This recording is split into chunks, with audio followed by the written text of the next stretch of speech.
ఇప్పుడు కశ్మీర్లో ఇట్లాంటివి అవుతున్నాయి కదా, దానికి కూడా సొల్యూషను ఆ కొడుకులకి ప్రాపర్గా ఎడ్యుకేషన్ ఇప్పించి ఇట్లా బ్రెయిన్ వాష్ కాకుండా ఏం సాధిస్తారో నేను చెప్తున్నా. కశ్మీర్ ఇండియాదే, కశ్మీరీస్ మనోలే. నేను 2 years బ్యాక్ ఖుషి అప్పుడు కాశ్మీర్లో షూట్ చేసిన. నాకు ఎంత మంచి మెమరీస్ ఉన్నాయో వాళ్ళతోని.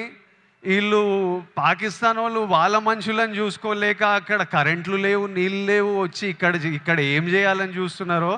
ఇండియా పాకిస్తాన్ మీద అటాక్ చేయాల్సిన పనే లేదు.